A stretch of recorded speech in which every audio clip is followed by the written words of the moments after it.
Assalamu alaikum class. Today we are with our second lesson, that is Jinnah's Vision of Pakistan, and this lecture is for class Interfederal Board. And previously, mistakenly, I recorded the lecture for first year and made it for the second year in writing. So sorry for that inconvenience. Here is our first lesson. So, first of all, Mr. Jinnah's presidential address to the Constituent Assembly of Pakistan. हम इसको introduction से start करेंगे, फिर आगे चल के इसकी सेलाइंस points पे भी डिस्कस करेंगे। तो आप मेरे साथ रहिएगा, क्योंकि जो पॉइंट इंपॉर्टेंट होंगी पेपर में आने के हवाले से वो भी हम डिस्कस साथ साथ करते रहेंगे। तो सबसे पहले सबको पता है कि Quaid-e Azam is the founder of Pakistan. Quaid-e Azam lawyer थे, वकील थे, सियासतदान थे।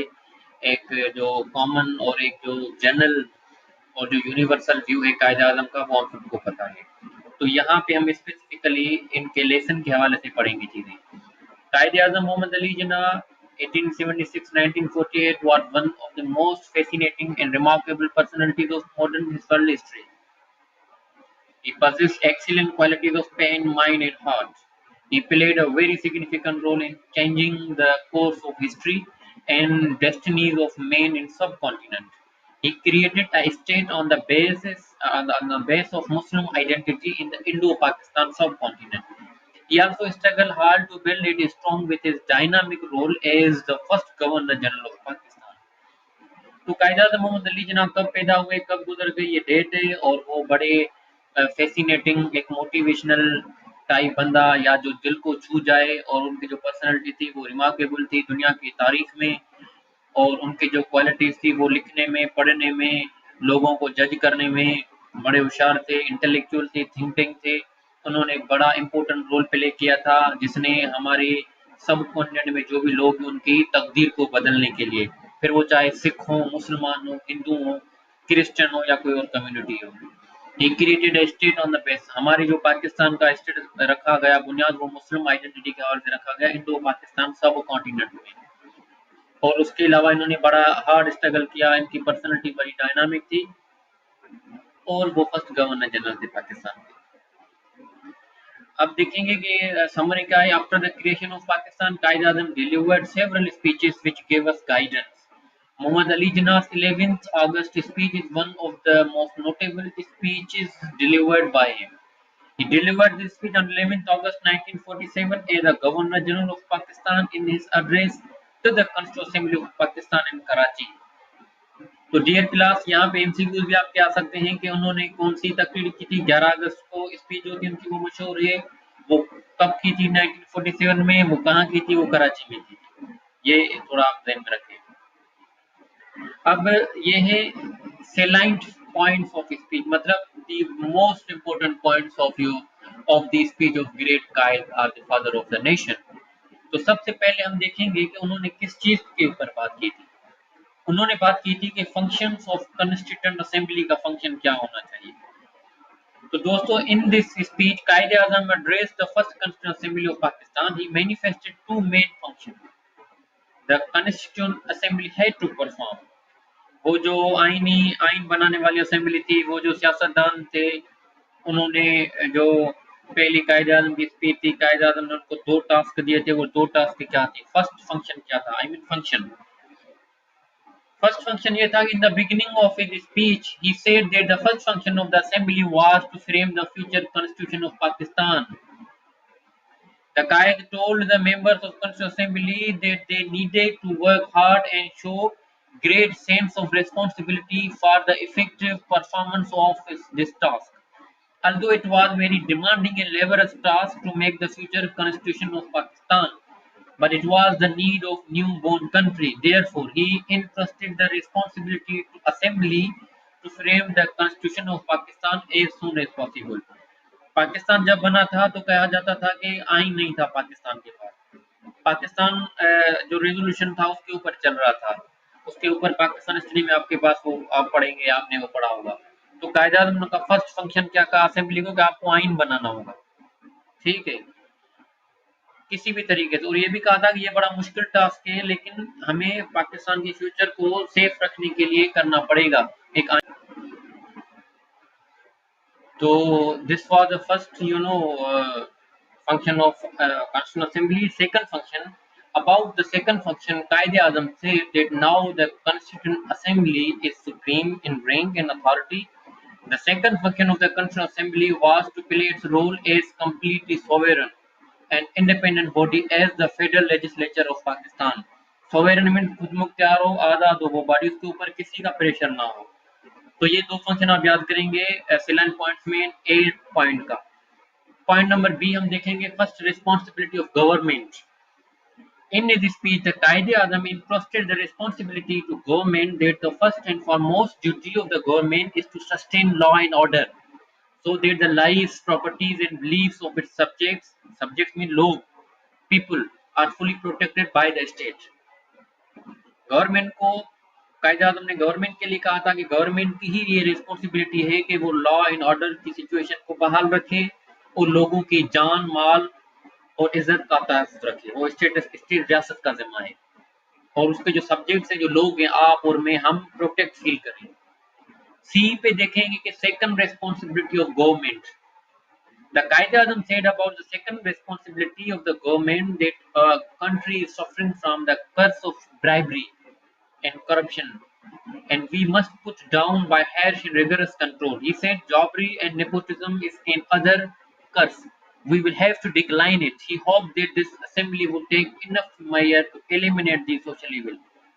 डियर क्लास, यहाँ पे कायदा ने कहा था कि ये हमारी गवर्नमेंट का ये भी एक उनकी जिम्मेदारी है कि वो रिश्वतखोरी को, करप्शन को मुल्क से खत्म करें, उनके ऊपर क्रैकडाउन शुरू कर दें. और ये भी कहा था कि वो जो अपनों को क्या कहते हैं, फेवर देने का वो जो एक पहलू है कि भाई हमारे अपनों को आगे करना है, जॉबरी एंड नेपोटिज्म जो है, किनशिप जो है, तो उसके लिए भी वो भी एक लानत है, कर से कि सीएम का बेटा, सीएम का भतीजे को जॉब मिल जाती है, एमएनए के बेटे को जॉब मिल जाती है, लेकिन एक पढ़ा लिखा नौजवान पीछे रह जाता है.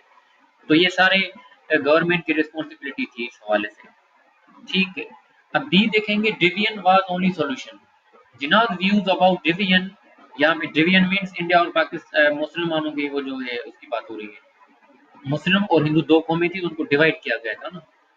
Were clear and straightforward. Qaid-e-Azam said in his speech that there are many people who do not agree with the division of India, but now it should be accepted because the division is particularly established. Qaid termed the division of India as mighty revolution which is unprecedented. Means Zabardast. He further said that the future history would justify it.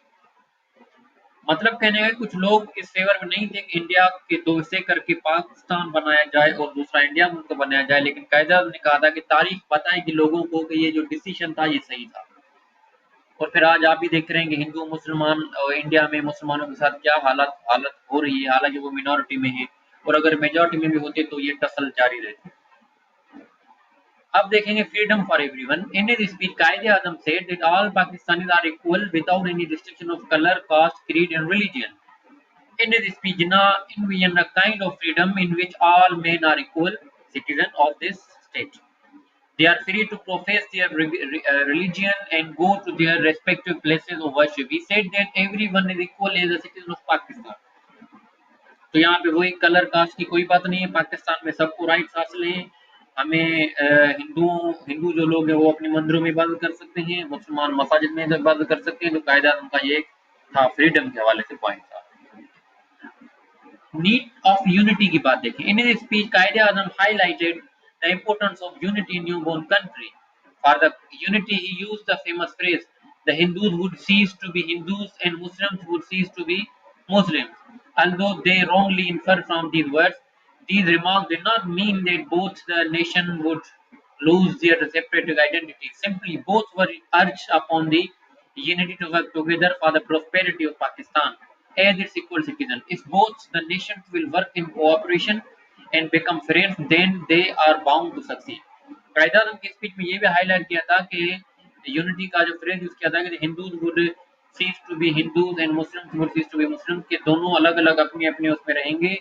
ठीक है, लेकिन लोगों ने फिर उनको अलग से लिया था कि हिंदू मुसलमान ये कैसे रह सकते हैं. उसके बाद बहुत ज्यादा झगड़े हुए थे.